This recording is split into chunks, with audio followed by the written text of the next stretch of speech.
Okay, please tell me if I'm live. I decided not to start the tour just in the city because I didn't want to mess up with the signal again. Let me know if I'm live. Shows me full bar, but that's not a guarantee as I already understand. That's not a guarantee.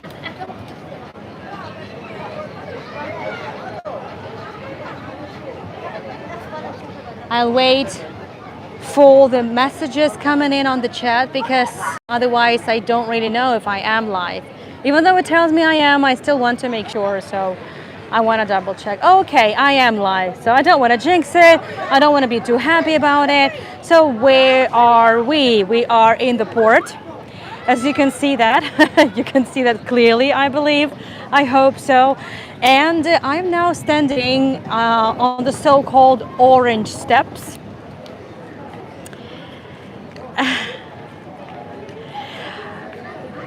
Yes, Dorley, thank you.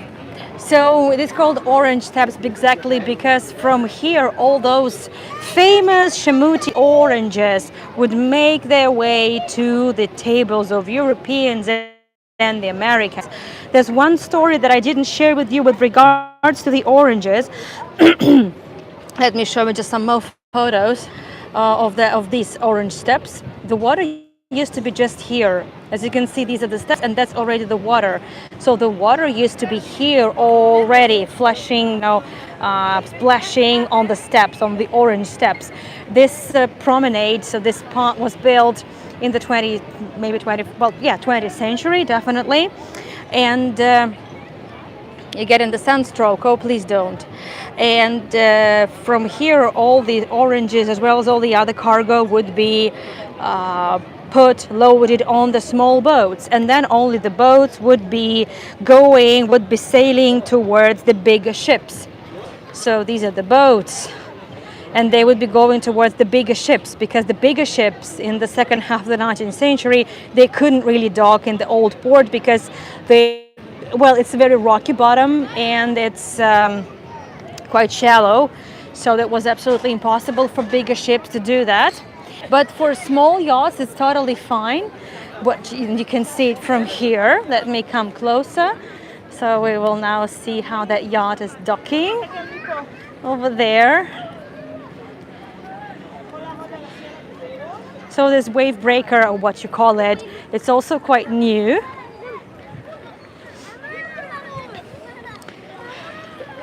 This step here are very slippery, so don't come here. Just don't. And that boat going on a small tourist trip, just a small boat cruise, all the way from here. It smells really nice. Oh, an octopus. It's the first time I see the octopus actually here.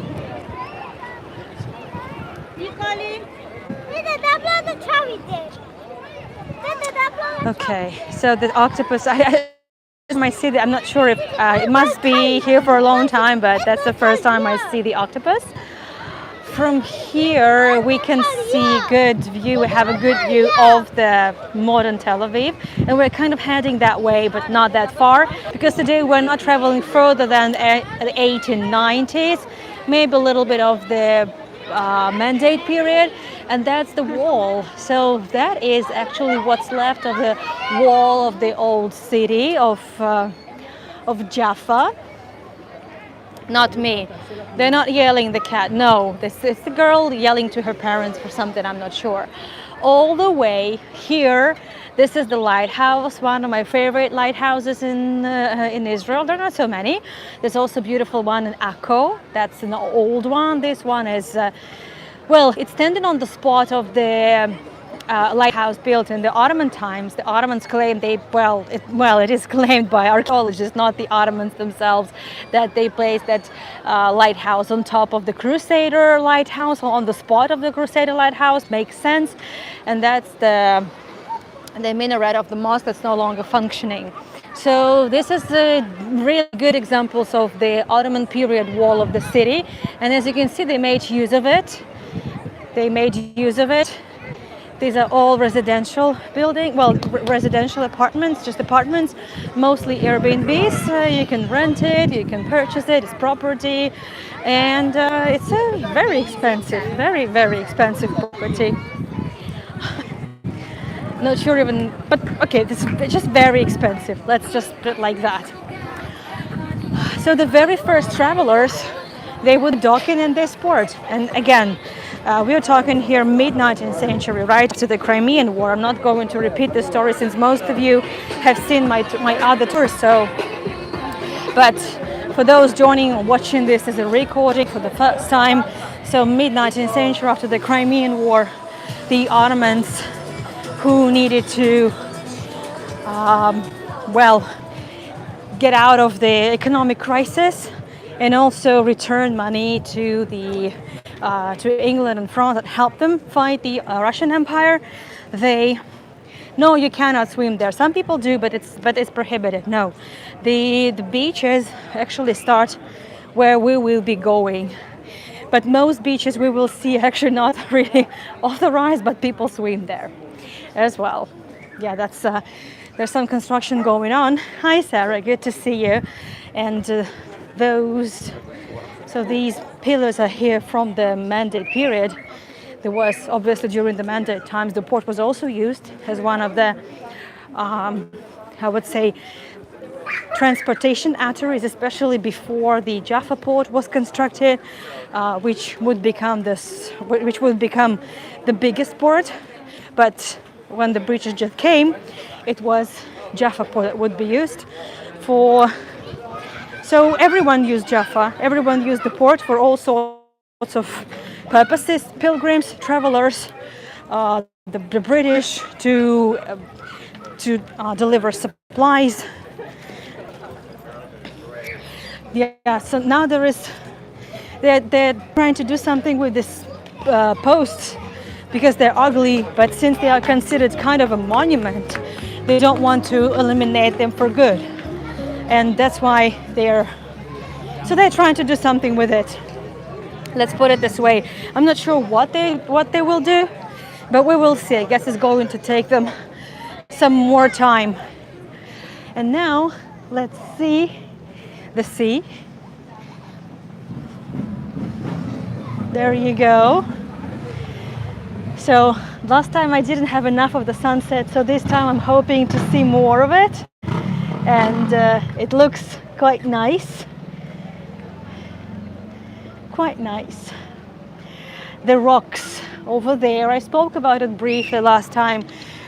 Well, according to a tradition, this is the rocks, but they used to be way bigger. That the Andromeda was cliffed on, and then she was saved from the rocks, but by Perseus. But that's a legend, because according to the Greek historian, this place is identified as exactly the land where it happened. But that's still, I would say, where would they go? Well, they would probably stay, most of them would stay in Jaffa for a while. Is it buffering for everyone? So buffering for Sharon. Is it buffering for anyone else? As you see, I'm already not even bothered too much because I don't know even what to think of it. Okay, it's good. Very good. Thank you, Sharon. These are good news. Let's see a little bit how the waves are crashing against the rocks. We can imagine what it was like for the Andromeda. It was way worse, I believe. I just like the views of the sun. And the water, it's starting. Yeah, it feels a little bit more refreshing now than it was an hour ago. It was still quite hot. Now it's getting way better, way better. And this is sort of we are approaching the city limits.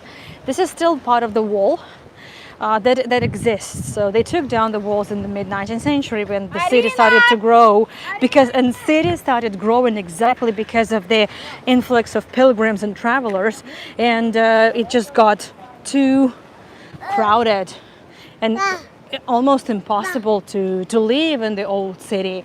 So water is beautiful color. Yeah, water is beautiful, absolutely. I'm kind of torn in between showing you the architecture and showing you just the sea.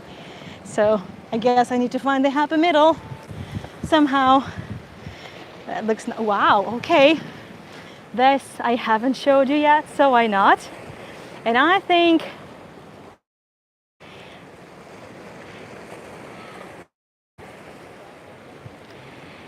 we need some selfie here too. So let me do that.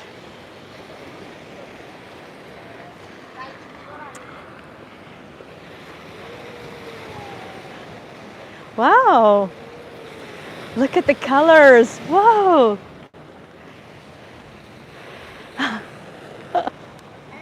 Lovely. I like the colors. I should probably take a selfie with you all.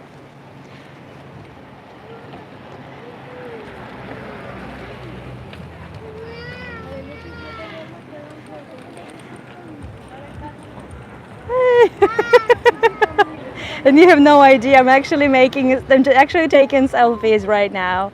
Oh, this is ridiculous. So now I'm filming. This is I will show it on my reels for sure. So this is me filming myself running the virtual tour, and there's some guy sitting and getting in the frame, but that's okay.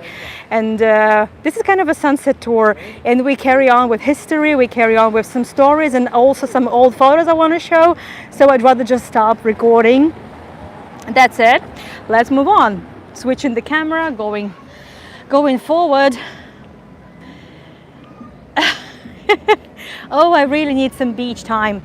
I'm hoping that on Friday I'll have some finally. I'm leaving in less than 2 weeks, and I've been here for a month, slightly over than that, and I haven't been to the beach yet. Over here, what we see is over there was the Armenian compound. We spoke about it last time, so that's why I skipped it this time. That's the mosque by the sea, one of the mosques that was here during the Ottoman times. It's not the biggest one. Over there where the wilderness is, actually there and now they're planning to carry out some excavations because this is exactly.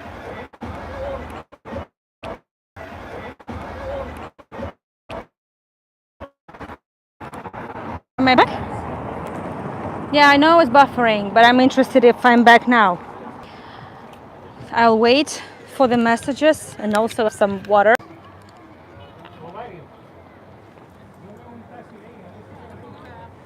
Still frozen?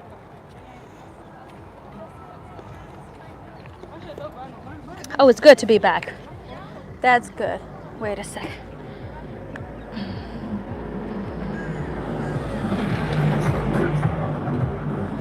Back. Very good. Very good. So, stay hydrated, that's important. The area that I will show you now, it's where the Jewish quarter used to be during the Ottoman times. We know that at least as early as 1740 there was built a small Jewish pilgrimage house. So the pilgrimage used to be even before the 19th century, but very minimal. There was very small penetration of European travelers and settlers to the Ottomans. There was, but very little. So we know that in Jerusalem there were some communities established in the 18th century, but I'm not sure what you're talking, Robert, but I hope I will. And here used to be, so in that area where you see some of the trees, used to be the Jewish quarter. And as we were told on one of the tours in Jaffa, and exactly in that underground museum, that the excavations are about to take place and the Jewish quarter will be rediscovered. It was a small quarter. The entire old city of Jaffa was so small, and so you just can't imagine how small the compound was. Let's see the sea, and let's see if the colors have changed.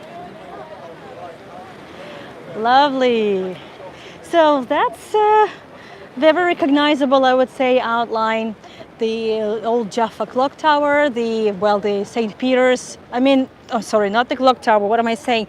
The St. Peter's bell tower, the mosque by the sea, and people enjoying themselves watching the rocks. So that's the so-called unauthorized bridge, beach. So technically speaking, you're not allowed to swim there, but everyone does. It's not the cleanest. Oh, it's so fresh here. It's so fresh. Whew. I like it here.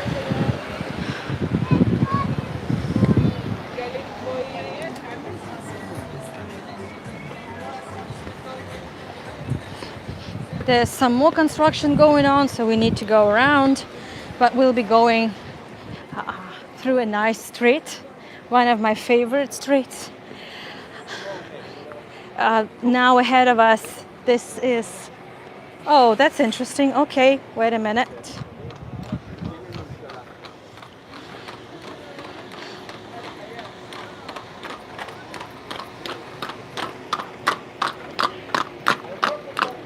That's fun. That's fun. Okay, let me just wait for the car to pass, because I need to somehow cross. Okay, we'll go this way, just not to waste time. So ahead of us is the minaret of the Mahmudiyya Mosque. And the Mahmudiyya Mosque is the main mosque now in Jaffa. As I said, the population of Jaffa is mostly Arab population, and many of them are Christians. About from 30 to 40% are Christians. As you see, the road is very narrow, the pavement is almost non-existent, so everyone walks wherever they want, and I'll join the crowd for sure. There's a lot of construction going on throughout Israel, especially with regards to the light rail and the metro. So let's go past the Sabil. Oh no, that's Matara. Well, that's complicated. So there were two types of fountains: Sabils for drinking water, and Mataras for spiritual purification for Muslims, because there's a mosque next to it. But this one is Sabil. So Sabil was meant for the potable water, and you could find those Sabils all across the Ottoman land. So here we are. I spoke about this street on the previous tour, but since we're taking this street now, and I like the colors as well, it's just changing colors of the sun. So this is the Ruslan Street. It's named after the ship that docked here in 1919, so it's already after the revolution, and it brought a lot of Russian Jews, from the Russian Empire, obviously. And I want to show you just some of the photos of the ship. Give me a second. There you go. So the Ruslan.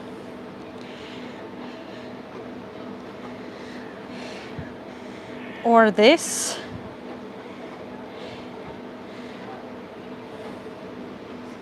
That's Port of Jaffa. But they didn't dock in the old port, they docked exactly here where the most people are now standing. This is one of the observation decks.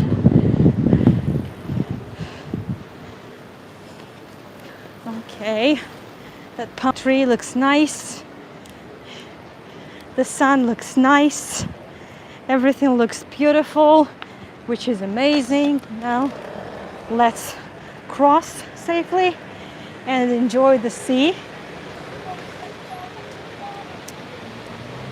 and the beach. Again, technically you are not allowed to swim here, but nobody cares. So that thing over there, you see people or some sort of a like observation deck that juts a little bit into the just over the beach.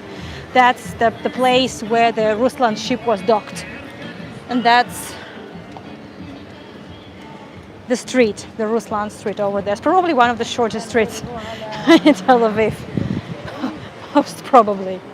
Not sure. I never really checked. But that's a very short one. But clearly a very important one. This is the 5-star hotel, the Setal Hotel, which you know from my previous tours of Jaffa. I mean, those who know, you know. Those who don't know, you know it. But in fact, that used to be part of the Ottoman compound. It used to be within the city. That was the prison. And actually up until the 1960s, that was the prison. So this is part of the old, this is the part of the prison, and this is already the buildings of the hotel, which, as you can see, don't really look very different from the Ottoman walls, just not to stand out too much. Let's see the views. So everyone has come to see the sunset, and we can enjoy the views of old Jaffa from here, and we can just compare. We get to compare what the Jaffa looked like a century ago, or 150 years ago, and now. Let me find some old photos for you.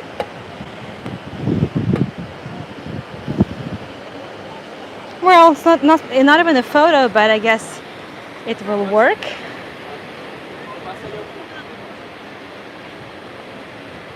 This one.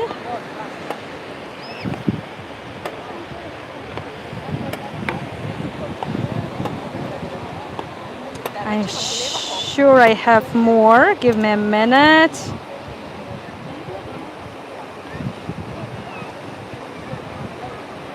Well, like this one. This is the photo taken in somewhat end of the 19th century.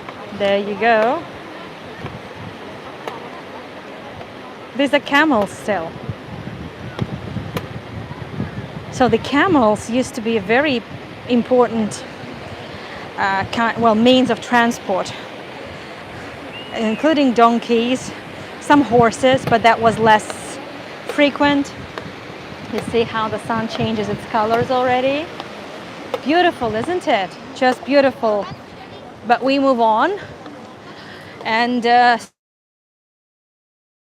transport. I'm mentioning the donkeys and the camels because things started to change with the arrivals of thousands and thousands of pilgrims, Christian settlers, and Jewish settlers. Obviously, that would be only natural. They had to come up with some better kinds of transportation and all sorts of facilities. What kind of facilities I'm talking about? Well, hospitals, eateries, places to stay, some hotels, and all the infrastructure, and also some safety, some guards on the roads, because the reason number one people didn't want to live outside of the walls of Jaffa and also outside of the walls of Jerusalem was first and foremost, it was safety. Nobody could protect them there in the wilderness. There were no walls, so that's why it was so hard to make people leave. And Moses Montefiore even had to pay a lot of money for the first settlers of some of the compounds, such as the Minim, which I showed on one of my tours just briefly. So that was challenging, and things started to change slowly. Well, just let's imagine you are a Christian pilgrim. Well, let's say I'm a Christian pilgrim coming from the Russian Empire, and this was a very common thing. I spent from 2 to 3 weeks in the sea. seasick, homesick, tired, with all sorts of other sickness. And then what? I come to Jaffa, but I don't want to be in Jaffa. Jaffa is dirty, crowded, and not really fun to be in. I mean, now it looks fun, doesn't it? But actually it wasn't. For a long time it wasn't really much fun. Oh, lovely. How lovely. Okay, I think I need another selfie. Почти на уровень волнореза.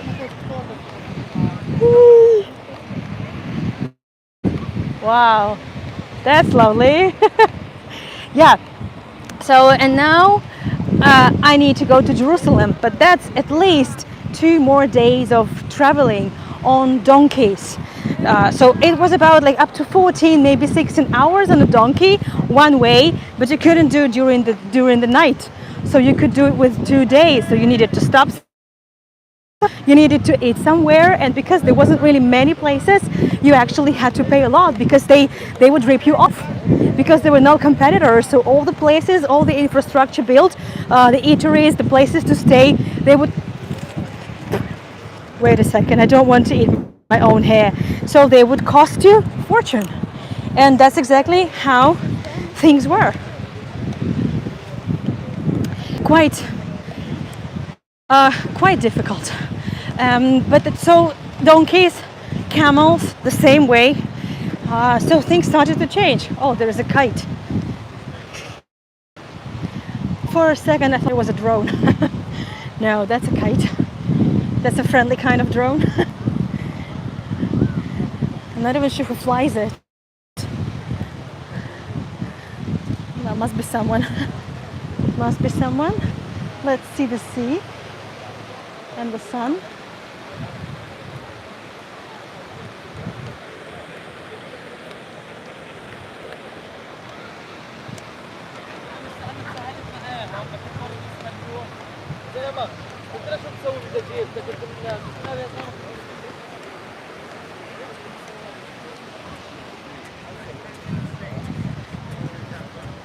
So the proper beaches start over there. If you can see, there are a lot more people. There are some shimshiyas. Oh goodness, the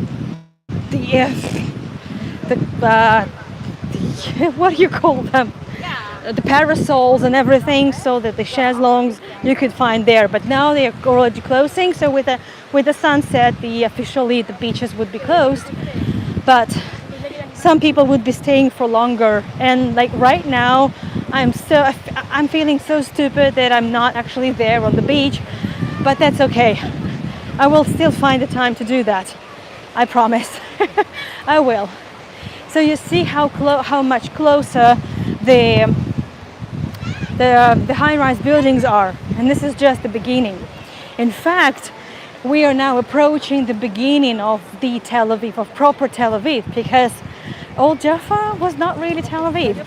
Tel Aviv is a thing of a much later period, so early 1900s. That's Tel Aviv, but this, well, that's not exactly Tel Aviv. This will be the first neighborhood, and for a long time here used to be the Arab neighborhood, that would also be neighbors to the Jewish neighborhood.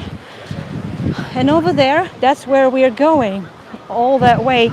So we need to walk a little bit more and then cross the road to find ourselves at a place where everything started to change quite dramatically. So finally, after about a decade of negotiations, the Ottomans finally allowed the construction of the railroad. Even Moses Montefiore tried to buy the rights to build the railroad from the Ottomans, but they were not so willing to do that. They didn't want the British to be involved. They didn't want any foreign capital to be involved, but also they could not afford them to build the railroad by themselves. Oh, that's a nice, wow, that's a nice postcard opportunity. Let me take some more selfies also. Well, not only selfies, but, oh, by the way, I found a very nice photo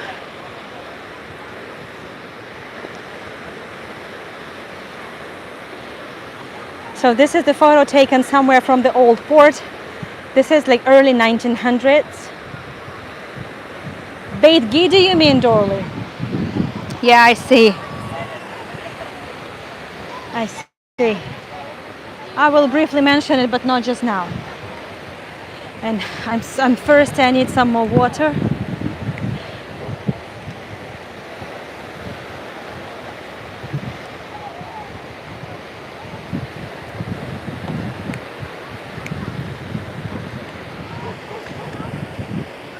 Give me a minute. Oops. And I want to take a selfie as well, myself. Sorry, I'm being so selfish. I want some selfies too.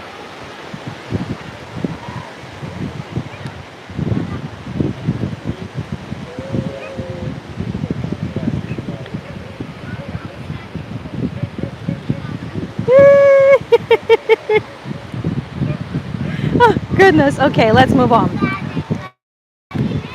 Okay. So every time the colors are so different. Oof, wow. There's a bunch of testosterone just passed by. Oof, I'm clearly missing Misha. Clearly.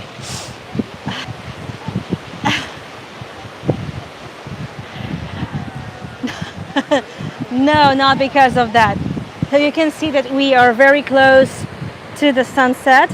And well, days are getting shorter. You don't really feel that now, but it's hard to believe that we are already hitting also the mid-September, the first month of autumn, but not here. Here is gonna be summer till the end of October at least, for sure. So this partially restored building, it's called Beit Gidi. It's named after the, after one of the warriors. We're talking here somewhat about 1920s, 1930s, when the big clashes started between the Arab communities, Jewish communities, and the British. They're trying to mediate and facilitate the creation of the two states. I mean, of the Jewish state, but because Arabs were never really willing for this to happen, that caused a lot of clashes. We're approaching Charles Clore Park as well. So Charles Clore was a British fund, so donated a lot and supported a lot with regards to Israel. And the park is named after him. So whenever there are events by the beach in Tel Aviv, they're mostly held in the Charles Clore Park. And that sculpture, that woman, was made by Ilana Gur. Can't remember the name of it, sorry, it's a little bit blurry. I guess if I do it like this is a lot better. So that's a famous landmark. Ilana Gur is the artist whom I spoke about on one of my previous tours, but I can show you at least one photo since I'm already speaking about her. So that's Ilana Gur. Sorry, I don't understand. Sorry. Sharon, what are you talking about the beach? That's the famous Tel Aviv promenade. It goes all the way from the old beach, from the old port to the newer port in northern Tel Aviv. So we start in the south Tel Aviv. Let's enjoy a little bit more of the sunset before I take you to the Tahana.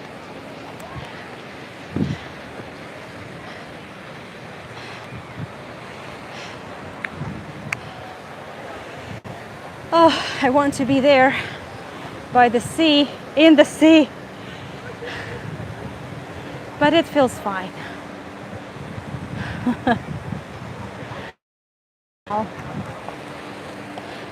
Oh, look, that's lovely.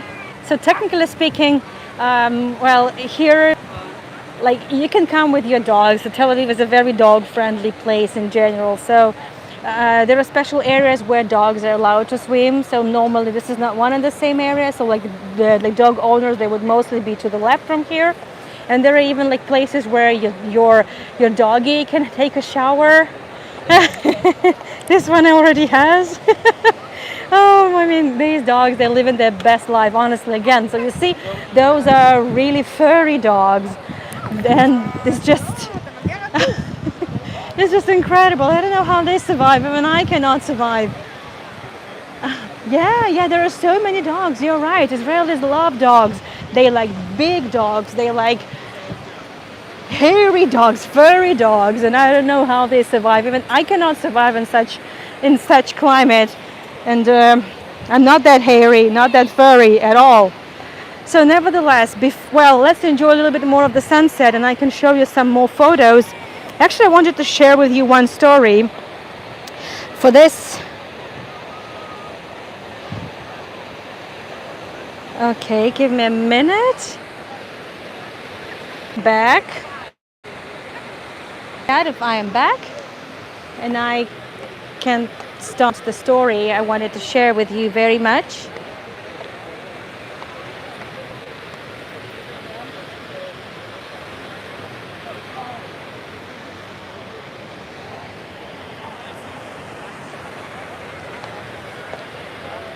Back.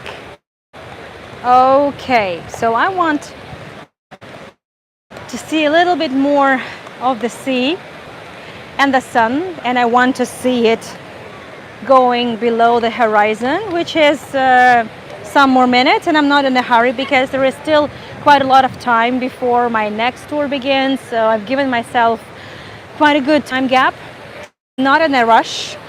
So, but let me share with you the story of this gentleman. It is stunning. So this is, you can recognize, this is old Jaffa, and a nice gentleman, well, dressed a bit like Indiana Jones, elegant looking gentleman. His name is Shimon Korbman. And Shimon Korbman he was an immigrant from the Russian Empire, and he had a hobby. He liked taking photographs. And he took gazillions of photographs of this land, but the thing is that he wasn't really known during his lifetime. I'm going to show you something. Give me a second. Well, just he took a lot of photographs of everyday life in. Hold on a second. In Israel, in mandate period. So he came already during the mandate period. This is another selfie of his taken on the same day, I believe. Just look at this very elegant man, and the sun is setting. So I'm probably focusing on the sun and share with you the story. Okay, just one more photo. So this is the photo he took. He took a lot of photos of the time. So he caught up with the end of the Ottoman period and then the British Mandate, and he took tons of photographs. He came. Oh, sorry. Actually, I'm confusing. No, he came in the Ottoman time still. Sorry. It's just the photos that I mostly were able to find photos of the Mandate period, but he came quite early. Now I remember. Sorry for that. Sorry for the confusion. So he came and he took photos of the very first train. And the first train that started from here, from Jaffa to Jerusalem, it was 1892. Oh, the sun is amazing. So we're going to say bye-bye to the sun very soon. Wow.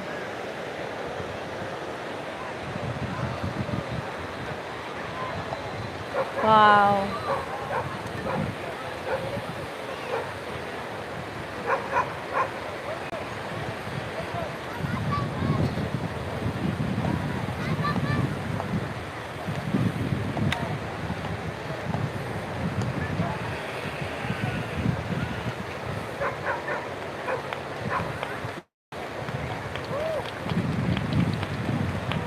People are posing to the setting sun.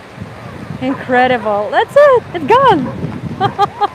Woohoo! It's gone. I'll see you tomorrow. Hopefully. Wow. Sorry, that's a little. I got a little bit emotional. That's okay. So Shimon Corbin. Let me finish with the story of Shimon Corbin, and then we switch to the story of the train station. So, but we can go now. So Shimon Corbin took tons of photographs, but nobody, nobody really knew about it. He took photos. He developed them. He processed them and just kept them at home. He would put them in a drawer, and then only somewhat around 1970s, a big batch of these photos, really like a big pile of these photos, it turned up somewhere in a flea market. Stories differ, or some sort of antique store. And this is when the world finally learned about Shimon Corbin. And this is when really hundreds of his photographs saw the light of day. And now, alongside the American photographers and German photographers, I'm talking about the settlers coming from the German and American colonies, the Christian colonies that I've spoken so much about. So this is when we found out that there was also a photographer who had just a bit of a different interest.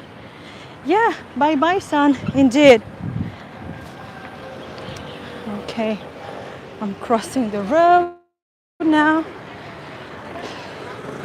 So unlike Georgia, here pedestrians definitely rule, and I feel very safe crossing the road. It was very difficult to adjust to a very different treatment in Georgia. But now I miss Georgia as well. When I'm in Georgia, I miss Israel. When I'm in Israel, I miss Georgia. I miss my boys, but also enjoying it here very much. And it doesn't feel like I'm a guest here. I don't feel like I'm a tourist here, because I'm not. I haven't even been by the sea. How can I be a tourist? Definitely, it doesn't give me a tourist vibe. Okay, let me cross while I still can. I'm definitely going to overrun with this tour, but it's okay because I'm not in a hurry. And I want to show you as much as I can. I'm gonna run because I really want to cross and not to waste the time in the middle of the road. Good. Whew, that's good. So here you need to be very careful, because these lanes, it's just like in Amsterdam. It wasn't really a problem for me in Amsterdam, because there's all these bike lanes. They just ride their bikes like crazy. So it's the same here, because of the, we call them coconuts, just the scooters. Give me a minute. I want to just put away my sun hat, and you can enjoy the view of the sea. Well, not the sea, the sky.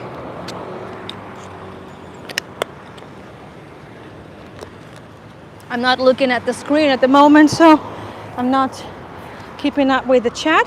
Give me a minute. Whew. By the way, while I still remember, before I forget, oh yeah, Dolly, I know.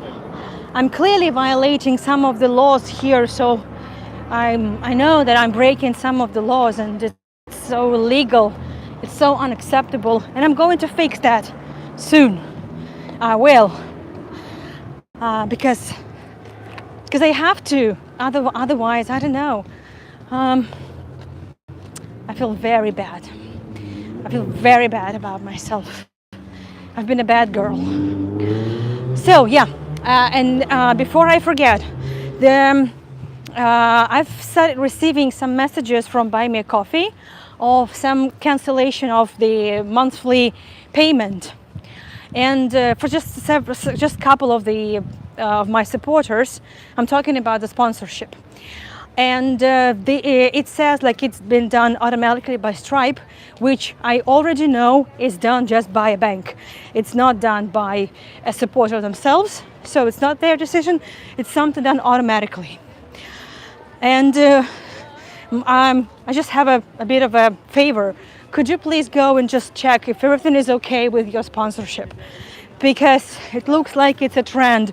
And from time to time, Stripe, since this is subscription, Stripe feels at liberty to cancel it unilaterally, and you wouldn't even know about it. So just, just asking when you have a minute to do that. And welcome to the train station. It's a very typical smell of the tarred wood, the smell of the train stations, and my entire life I grew up next to train stations, so this is also the smell of childhood, and train stations smell pretty much the same to me. Once you're here, you also see the rails. So here we are at the first train station that actually opened, as I said, in 1892, and it took many years, a decade, for the Ottomans to allow to do that. Finally, France got the concession. So see what I'm talking about? Furry dogs, beautiful furry dogs. I don't know how they survive it. Oh man, I miss my dog so much. He passed away about 2 years ago, Patrick.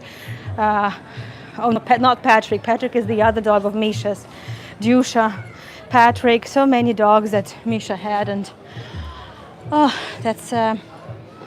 And we weren't there to say goodbye, so it's very sad. So this is the building of the train station. Let me show you the old photograph that we have here. So that was the Jaffa terminus. And finally, instead of 2 days and 14 hours of traveling by a donkey, it could take you up to 4 hours to travel to Jerusalem. Altogether, it was about 55 miles long journey, and it was from 3 to 4, sometimes 5 hours of trip. That's where the box office was. On the upper floor, it was some sort of a waiting rooms. Here, at least several years ago, here was some ice cream place. Here used to be some bar. I remember it, but now it's closed. They also moved the carriages. It actually used to be there, but they moved it. So it's one of the carriages that would run here at some point. There they actually show a 3D movie of the history of the railroad. And there are also a bunch of other buildings. So for example, these are the warehouses.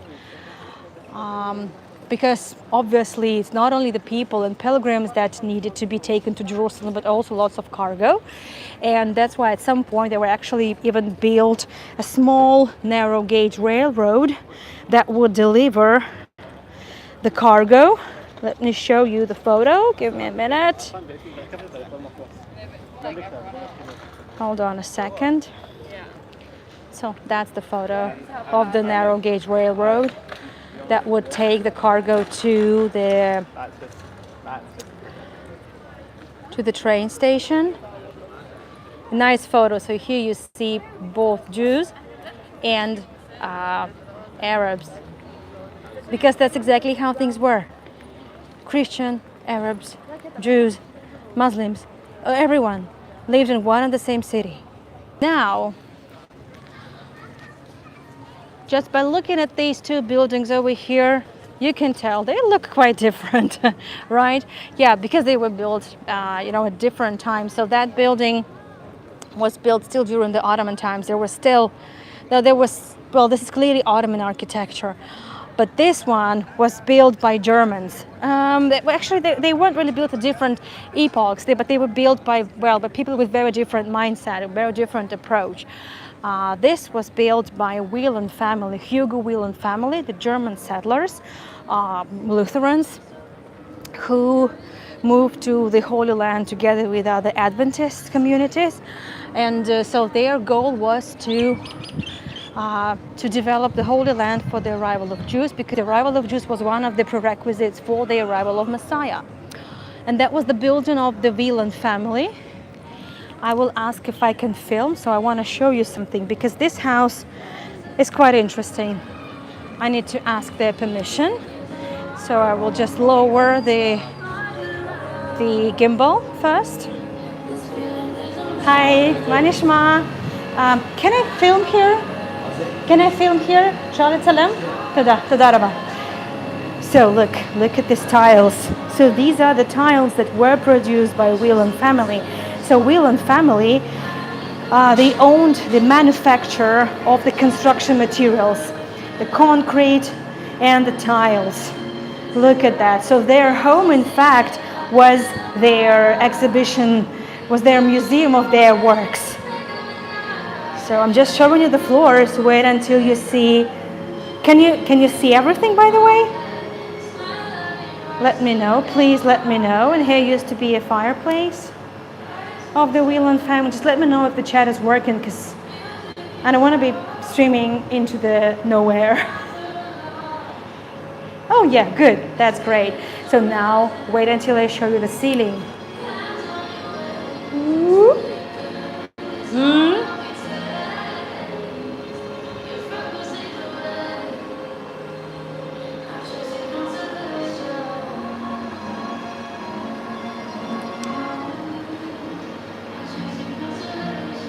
Well, the YouTube may not be happy with me live streaming with the music on, because they may think I'm violating some, copyright, which is not the case, but they don't really care. Look at that. Well, the central image, definitely something new, but the ceiling design, that's clearly from the times of the Whelan family.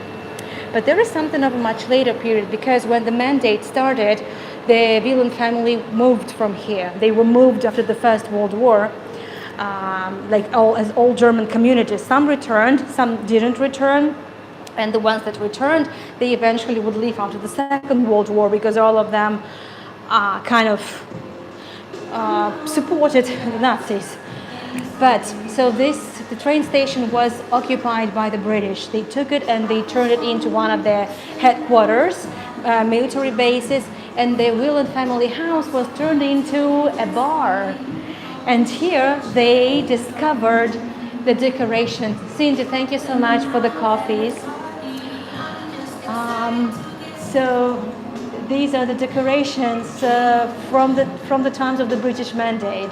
So you can, they look lovely, indeed, very funny. And so all that was discovered in the 20th century, when finally, after many years of neglect, in the 1890s, they got down to actually to bringing this tahana back to life and turning it into a nice sort of art plaster. Thanks so much. I remember I drank so much coffee here, because I would come to Tahana, and Tahana is the station. So Khat Tahana is called the station, because it was the only station for a long time.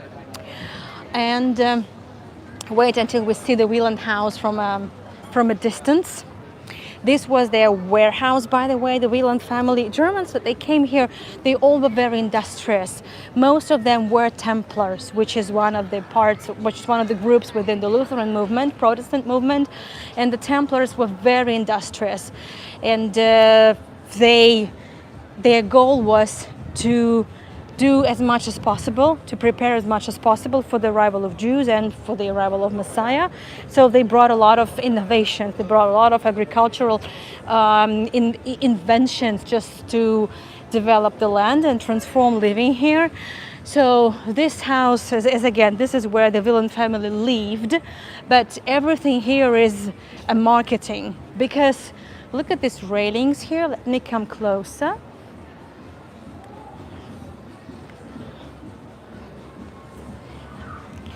Look at these railings here. This is concrete as well. That's Whelan concrete. And you can see this type of rails and designs in many places, in Neve Tzedek and in the first neighborhoods, the first Jewish neighborhoods outside of obviously outside of the walls of Old Jaffa. And we can go up a little bit to see the area from above. This part is wooden, because nobody sees that. So why spending money on construction material if nobody sees that? Everyone sees that. So that's the advertisement, and that's not.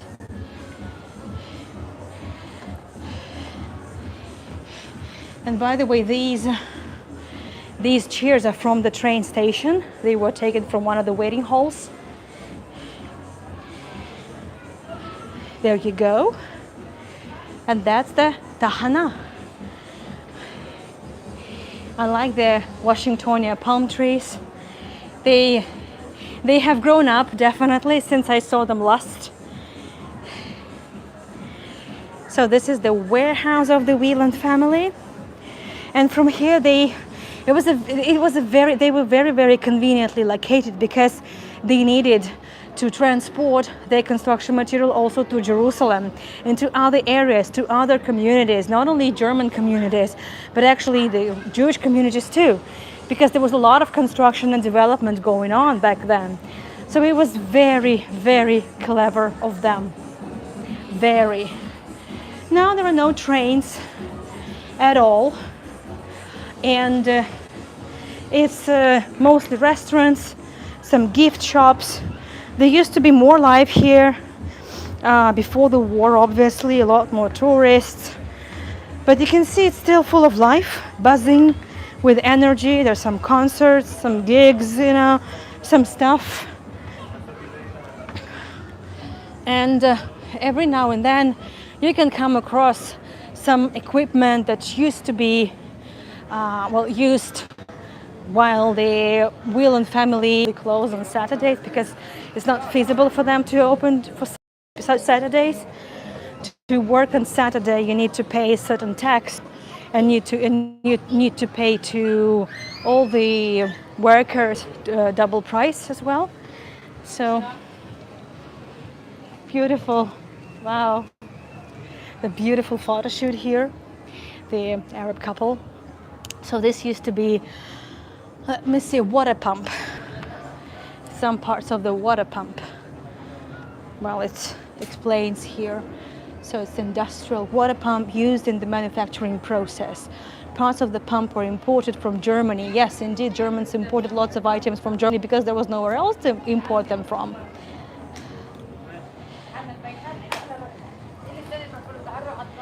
There you go.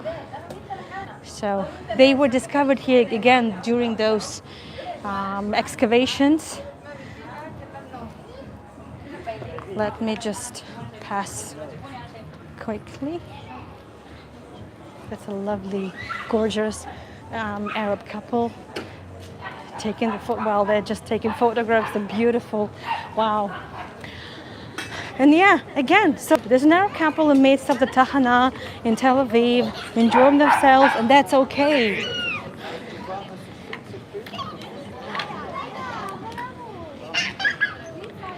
So over here, these are also the warehouses.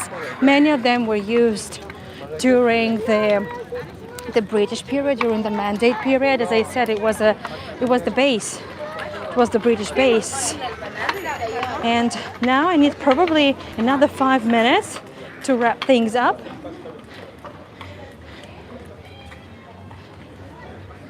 A lot of dogs. And so now there are lots of studios, some design stores. But that's the coffee place. I think they are already closed.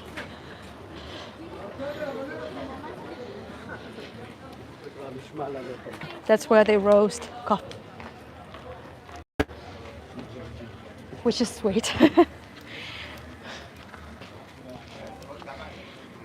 So there is, it's nice to see the very high coffee culture. Another doggy, as I said, it's just incredible. Thank you so much, Cindy. So I'm gonna need maybe 5 more minutes to wrap things up. So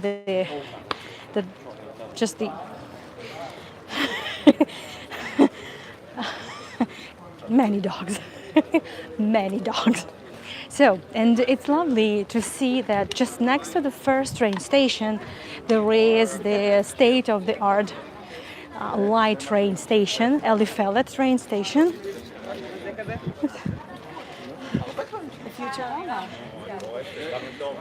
It's so crowded. So this is a popular place, a very popular place. It's part of the park Hamesila. Mesela is kind of a railroad, the direction. So that's the translation. And right, Orly? Am I getting it right? And this is the entrance to the Elifeli Trail Station. Part of the light trail goes underground, part on the surface. And they take you all around the Gushdan area, like the center of the country. And it's nice to see it just next to the spot where the very first railroad, so the very, very first railroad, the very, I would say, well, it's not primitive, you can't really say primitive, but the very first one and the most recent one, the latest one, it is just in one and the same place. I find it absolutely amazing. And this is parts of the Mesela Park, which from here, so the railroad from the Tahana would go exactly over here, and from here you would go all the way to Jerusalem. Mesela Park doesn't go all the way to Jerusalem, but it goes a long way, several miles. The same park you can also find in Jerusalem, because there is also a train station. It's called Tahana Rishona. I try not to film children, but it's very difficult because you always see someone. But I want to go there and wrap it up where it's a bit more light. So I'm on my way. And that's where I would like to wrap this up. Yep, okay, that's better. That's better. So I just want to show you the rails, so you would know that, yeah, that's the railroad. And the Mesela Park goes through Tel Aviv. From here you can walk for several miles at least. Oh, kids are really running wild here. And there are lots of eateries and bars. Some of them are closed for Shabbat, but most of them are open because this is a very secular place. And that's the railroad, and it goes all the way from the station, from there to Jerusalem in that direction over there, so you can see it. And this is where we wrap this up. Thank you everyone for your patience. First of all, I'm so sorry for the connectivity issues. It wasn't like that before. So something's wrong there. Maybe it's done on purpose, and I'm not going into details here, but I guess you can figure it out. Maybe something else, maybe nothing, maybe just a bad day, who knows. So thank you so much for everything.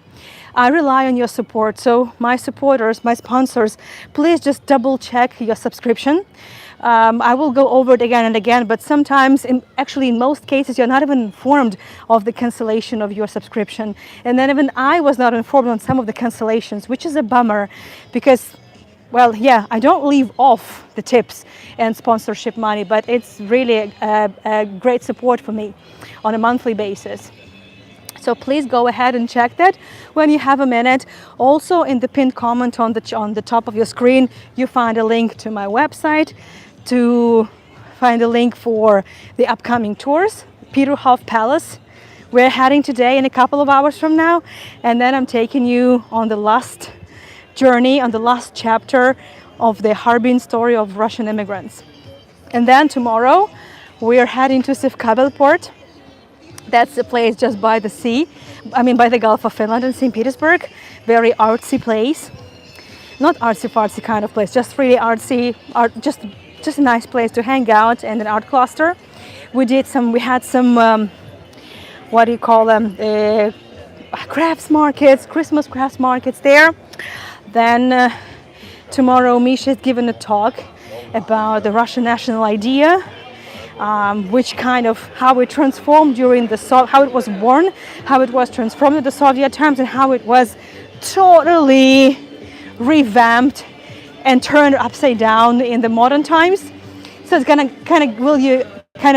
give you an insight into what's happening nowadays.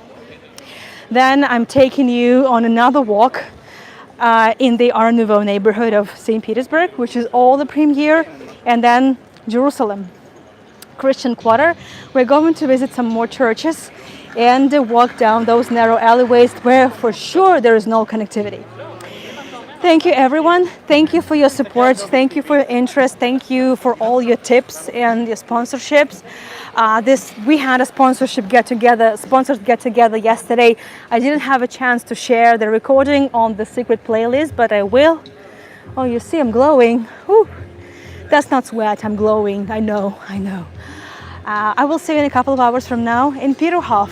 Thank you for everything, and bye-bye.